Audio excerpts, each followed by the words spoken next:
Support for Louisiana, the state we're in, is provided by Entergy Louisiana is strengthening our power grid throughout the state.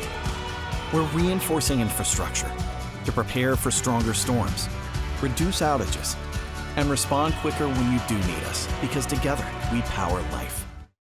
additional support provided by the Fred B. and Ruth B. Ziegler Foundation and the Ziegler Art Museum, located in Jennings City Hall. The museum focuses on emerging Louisiana artists and is a historical and cultural center for Southwest Louisiana. And the Foundation for Excellence in Louisiana Public Broadcasting and viewers like you. Thank you. President Trump hopes to slash funding for public media. We'll break down what that means for people across Louisiana. Plus, where are we at dealing with Louisiana's auto insurance crisis? I'll check in with Insurance Commissioner Tim Temple. And we'll take you to Natchitoches for our final young hero, Gabby Essex. And we will take you inside the new Children's Museum of Southwest Louisiana. Let's get started. Let's do it.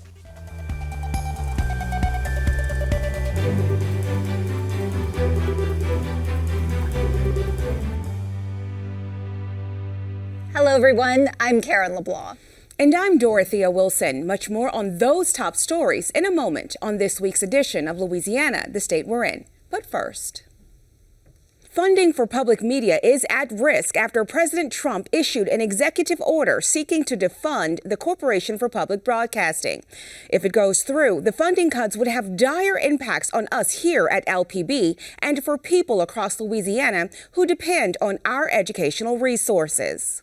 PBS Kids' tagline is "The world of possibilities are endless, and so are you." And now, the possibilities are being taken away. President Trump recently signed an executive order aimed at reducing public subsidies for PBS and NPR. The order directs the Corporation for Public Broadcasting and other federal agencies to stop federal funding for NPR and PBS. Public broadcasting is already feeling the impact of this decision. The U.S. Department of Education terminated its Ready to Learn grant for 2020-2025, effective immediately. Nancy Terrain, Education Director at Louisiana Public Broadcasting, says this loss will greatly impact Louisiana's young learners. I think what's most detrimental is going forward.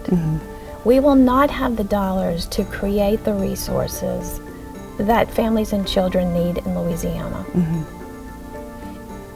That's how it's going to affect the millions of kids that use PBS Kids. So new shows, how are they going to be developed? Are they going to be educational? The whole reason 90% of the parents trust LPB and PBS Kids is because it's built around an educational framework. This is a safe and trusted space, and they're taking it away. That is how the children are going to feel in Louisiana. They're not going to have the resources to help get them ready to learn. LPB's educational programs for early learners have achieved over 7 million streams this year, helping countless families across the state access early education programs and curriculum that they would not have had otherwise. Given that Louisiana is already below the national average in education, the state's educational system will undoubtedly feel the impact of this loss. And education isn't the only area impacted by cuts to CPB funding. C.C. Copeland, the president and CEO of Louisiana Public Broadcasting, states that reductions in CPB funding could prevent local networks from paying their PBS dues, which are essential for supporting public broadcasting. Well, if we're not in a position to pay our PBS dues, we would lose the subscription to air the quality programming that we had. Nova, Frontline, Finding Your Roots, all those programs will go away because PBS itself does not produce any programs. They pay independent producers and stations to produce for them. So without those funds, PBS would collapse. It's a domino effect. CPB pays us, we in turn pay PBS, PBS in turn pays all the independent producers and the stations that produce. And And it is LPB's PBS affiliation that enables them to share emergency information statewide. Well, one of the prized components of PBS is public safety. We're not like the commercial stations. We don't cut in every few minutes. But our overarching is public safety. That's one of the pillars: public safety, education, and community service. Well, for us, LPB is the pool feed for the state of Louisiana. We're directly connected to GOSEP here, and we're directly connected to the state capitol for fiber. So when the governor needs to do an emergency announcement, he comes and he goes to GOSEP. We're directly connected to GOSEP. We put the governor on statewide. We're a statewide network, so we can reach the governor one to many. Instead of him trying to go to each little station, he comes to us. LPB provides this service, and we also provide that free for any other station to pick up. So that's part of our public safety. PBS affiliates across the country are facing similar concerns due to potential cuts. For instance, Robin Cooper, president and CEO of WYES, the PBS affiliate in New Orleans, states that federal funding amounts to $800,000, which cannot be replaced. Without funding, community programming will suffer. That will impact how we go about servicing our community.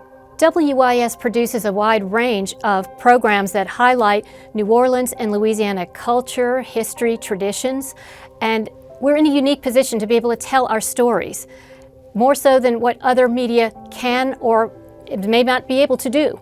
And any cuts or elimination of funding would greatly impact our ability to tell these stories. And there's so many stories we've been able to tell, and there's so many yet waiting to be told.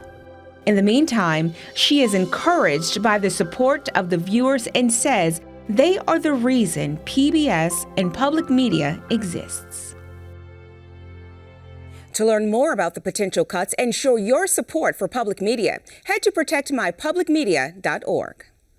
From hashtags to headlines, here is what's trending this week. Okay, for the first time in history, there's an American Pope. There sure is. How exciting for us Americans. And the Catholic bishops took about a day to select Cardinal Robert Prevost to the role. Now, he'll be known as Pope Leo XIV. Prevost was born and raised in Chicago and served several years as a bishop in Peru. And according to social media, he has some Louisiana ties, right? Yeah, I saw that. You know, I think it takes a person to be either from here or have some roots to be great. I don't know, Karen. Now, he's viewed as a centrist with similar views to the late Pope Francis on social issues and immigration. John Foster is still in the running on American Idol. He made it to the top 7 earlier this week, and I saw that performance. He's really got stage presence. He has a great presence, and I'm so excited for him. And this Sunday, he'll find out if he makes it to the top 5. Fingers crossed. Now, Foster's Louisiana roots have been on full display as he performed original songs and covers all of the country classics. All right, this is one of my favorite times of the year, the Met Gala. Now, artists and entertainers from across the world took the stage at the annual Met Gala earlier this week, and there were several nods to Louisiana. That is right, and starting with pop star Lana Del Rey, she gave a nod to the Bayou State with her alligator-shaped hairpins created by New Orleans accessory company Relic Room. I love that. A nod to her husband, of course, that she met on a swamp tour right here in Louisiana. They got married last year. They did. That was so sweet. And several other celebrities with Louisiana ties walked the red carpet at the gala, including former LSU stars Angel Reese and Joe Burrow. And former track star and Olympian Sha'Carri Richardson, along with superstar John Baptiste. Love him. I just love the creative dresses. Wow. Oh my goodness. So amazing. Taylor. All right. Well, on to some more serious news. A handful of bills aimed at reducing Louisiana's auto insurance rates are moving ahead in the legislature. In my series, Driving into Debt, I've looked at causes and potential solutions to the crisis.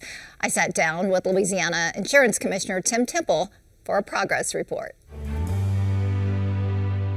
We are nearly a month into the 2025 legislative session, and insurance reform is a very big topic on the agenda. Joining us here in studio is Louisiana Insurance Commissioner Tim Temple to give us a progress report on insurance reform currently. So thank you for coming. And first of all, we'll start with what the headlines are saying right now. It's all over the news that Governor Jeff Landry is pushing legislation that will give you more power to reject insurance rates regardless of what the data says. Where do you stand on this? Yeah, I appreciate the opportunity to be here and talk about progress and insurance reform. But, with regards to that first question, I think it's extremely clear, I've been very clear, that I already have the authority to deny excessive rates when they aren't actuarially justified. And I've used that exercise almost, I think, 21 times since I've been commissioner. Told insurance companies that no, their rates were excessive and that they had to either go back, redo their math, or withdraw the filing. So this argument that I don't have this power, it's exactly what the governor said in his own words on various radio programs. This is a blame Tim Temple bill. This is to, as he said, that way if the rates don't go down, we can blame him. There's no other way around it. It's been stated. And so this has really become a proxy of the fight between the insurance companies and the trial attorneys, plaintiff attorneys.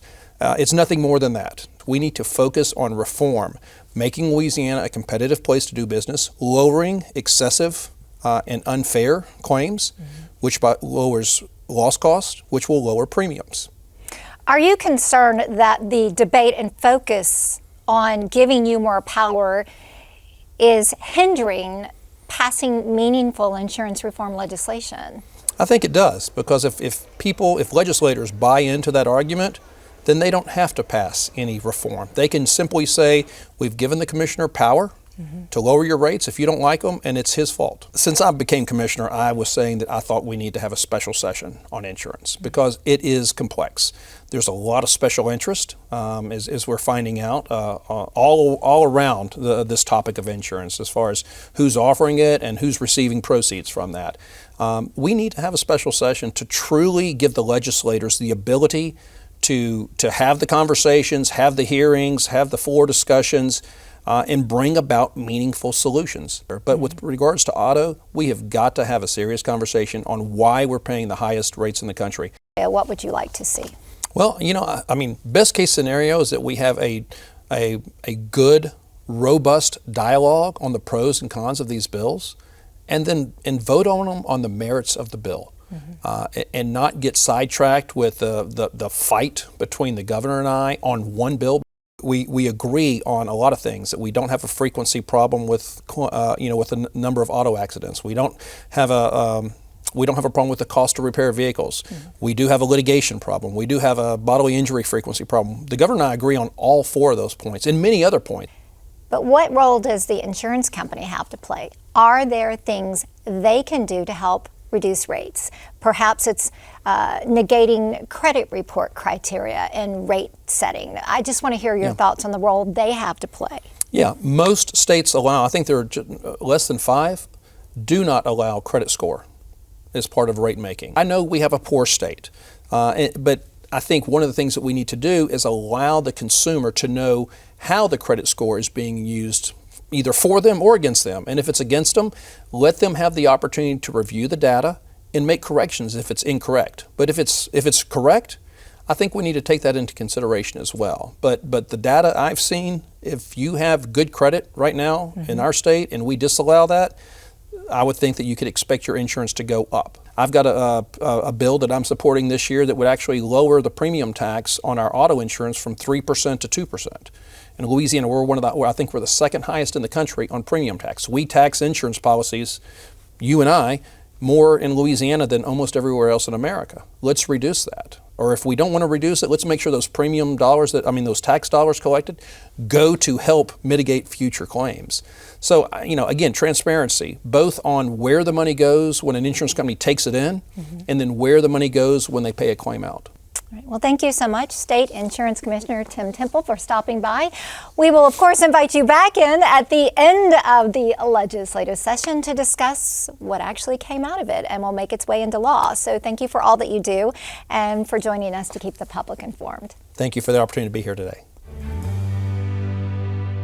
We reached out to Governor Jeff Landry's office for a response to Commissioner Tim Temple's comments, but as of the time of our taping, we have not heard back.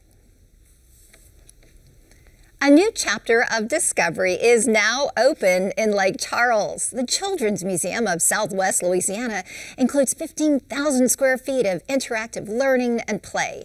The vibrant space not only celebrates learning, but also marks a significant milestone in the area's recovery and growth. Take a look. Hi Karen, Hi. Welcome to the Children's Museum. Are you ready for your tour? I am. Awesome, let's go ahead.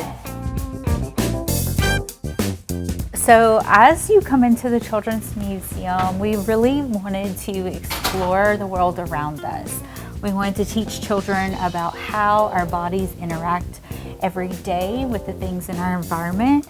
And we really wanted to highlight what makes Southwest Louisiana special and unique for those visiting from other parts of the country. The Children's Museum of Southwest Louisiana is a maze of hands-on exhibits that spark imaginations and stimulate the senses. Visitors can climb, touch, create, and experiment. We begin our tour interacting with Mother Nature. And with our nature area, we have a giant lighthouse climber, so children can be the ants going through the lighthouse. And then we have our Sportsman's Paradise, where children can learn all about our ecosystems out in the marsh and the bayous and the rivers that are known in Southwest Louisiana. Here, science manifests in real-life activities that appeal to all ages, which is precisely the point of the museum. And radio for help, and ring the horn. Our little radio. The museum also created a simulated city complete with daily life activities. You can shop for groceries, take your pet to the vet, deliver the weather report from the mock news station, or cook up a meal at Cowboy Cafe. Everybody loves a good city experience. And so as children are playing in our cityscape, they are able to do things that, they can aspire to be whenever they grow up. They can learn about our local history.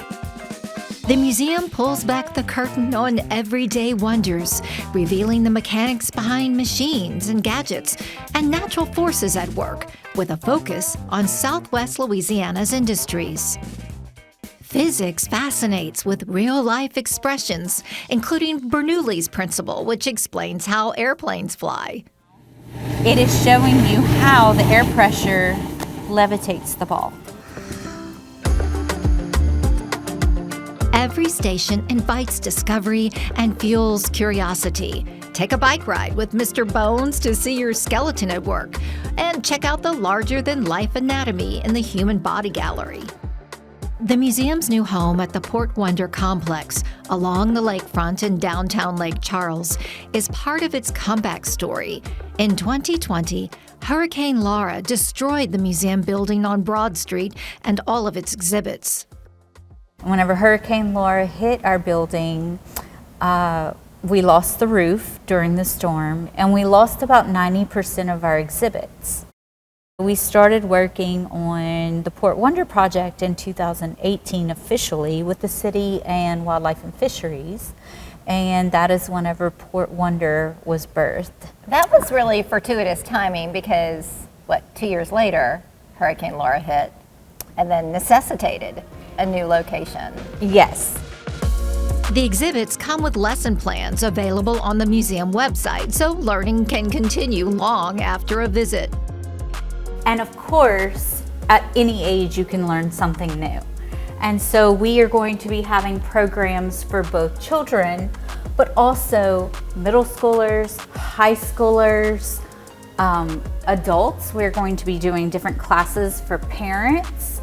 And then also we're going to tap into our senior citizens in our community. We're going to be doing things such as fitness classes, art classes. It's located next to the Louisiana Department of Wildlife and Fisheries Nature and Science Center. Together, both museums aim to build community with classes and events for all ages. I kind of pinch myself every day whenever I come in and go, wow, this is really happening for our community. Our community deserves a project of this magnitude. Our kids deserve this museum, and we just can't wait to share it with the world. And for our final young hero this year, we're shining the spotlight on Gabby Essex from Natchitoches. Her energy, passion, and motivation to help others help her stand out among her peers. Here's her story. Do everything in love, 1 Corinthians 16:14. Meet Gabrielle Gabby Essex, our final 2025 Louisiana Young Hero. Gabby is often described as someone who leads with her heart, which has allowed her to excel far beyond what she could have ever imagined. However, in her mind, it was just the right thing to do. I've came from such a loving family. I was raised in full of love. So I want to demonstrate that to my friends, my family, strangers, anybody that I can, to show them I'm the vessel of love to you from England. This quality is what inspired her former teacher, Paula Callender, to nominate her as a young hero this year. I taught Gabby when she was younger and taught her in biology. And just knowing her from our first meeting, you just instinctively know that this is a person who is going to do great things. She's always had a dynamic personality. She's always had a very can-do attitude. And not only that, but she has a compassion about her that's just very unique. Mrs. Callender says that out of all of the amazing students that have crossed her path, Gabby was a complete standout, one of a kind. We have 1,100 kids, so to have a student who just stands out in your mind that much, and my fraction of time is very small with him, probably about 15 weeks. So I see them, I teach them, but she was just that kid. She just walks in the room and you're like, this one's different. And Gabby's principal, Micah Coleman, couldn't agree more. He says that Gabby is a great influence on her peers and was not surprised when he learned of her nomination. Nothing surprises me that happens positive for Gabby. She has that type of infectious personality. She's just a go-getter. She's one of those people that just seems to make things happen. When you're interested in serving other people and trying to better those around you, good things seem to happen for you as well. Gabby just seems to be in those places at all the right times, and she creates that for herself. She doesn't do it selfishly, but naturally those things occur whenever she's around. And Principal Coleman was right. Gabby selflessly dedicates her time to several activities around the school and within her community, which keeps her calendar full. On Wednesdays, I teach a pre-K class for my Catholic church. Teach is crazy, Yes. okay. I'm the first internship at our local hospital, NRMC, but I also volunteer at the hospital in the summer as well. So that's just a few things that I do. Yeah. Now, that was not a lot because that list was long. the list goes on. Yeah, she's being humble over She here. is the Louisiana State Officer of HOSA, the Vice President of Region 1. So tell us, what is HOSA? HOSA is Student Health Professionals. It basically is an organization led by students, and it navigates them in the right way for the path to healthcare. It gives them workshops, it gives them the resources they need to get in contact with other health professionals and really kind of expand what they need to know about being in healthcare. And speaking of healthcare, Gabby aspires to work in the industry and is enrolled at Northwestern State University to attend in the fall and major in nursing. That's one of my things in healthcare. I'm like, you're with people at their most vulnerable, lowest moment. So you have to be that kind of light in their room, help them get out that door and feel way better. But it doesn't stop there. Gabby has recently started a nonprofit organization designed to help the people in her local community that need it most. My nonprofit that I'm starting during the summer is going to be centered around community-based help. We're going to give back to the community, whether it's backpack drives, whether it's giving pizza parties to schools, reading to middle schools, etc. So it's basically just getting kids like me that are in high school or junior high involved in their community so they take care of each other. And this young hero is determined to make the world a better place for everyone she meets and is truly admirable. In fact, her former teacher, who is now the school's assistant principal, tries to make her a permanent part of the family. Early on, when I first met her, in junior high, elementary, junior high, they were in the same class. I used to say, hey, man, Gabby, she's gonna go places, man. I want to ask her out on a date or, take her out. I'll take you out to the movies, whatever you need. And then He was like, no, Dad, that's my friend. So then I went to Gabby. Yeah. I said, Gabby, don't you know, Marcus, he's like, Mr. Brayton, we friends. No. And they were close friends at the time, so, but it never happened. But, whoever she decides to be with in her, he's gonna have to be something special because she's it, man. She's it. I am Gabrielle Essex, and I am a young hero.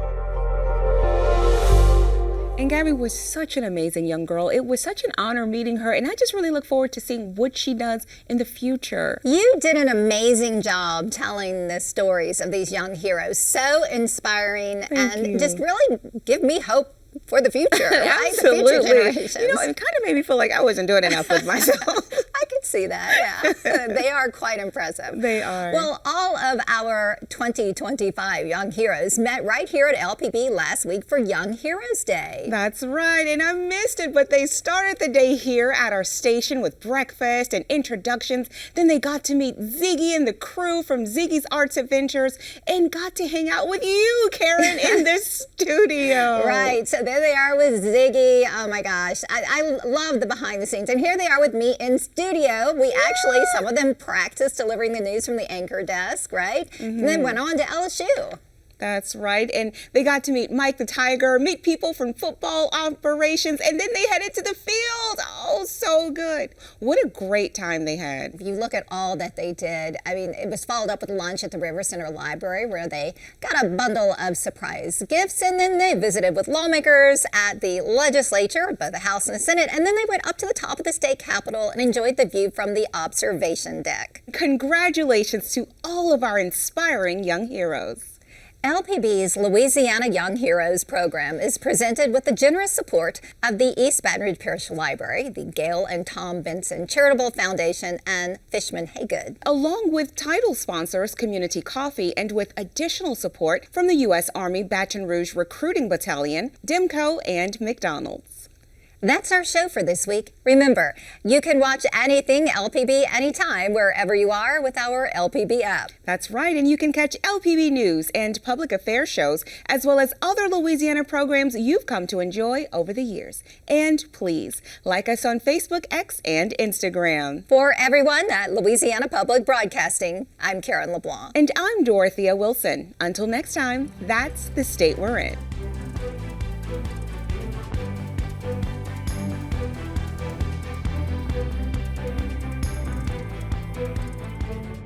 Support for Louisiana, the state we're in, is provided by Entergy Louisiana is strengthening our power grid throughout the state.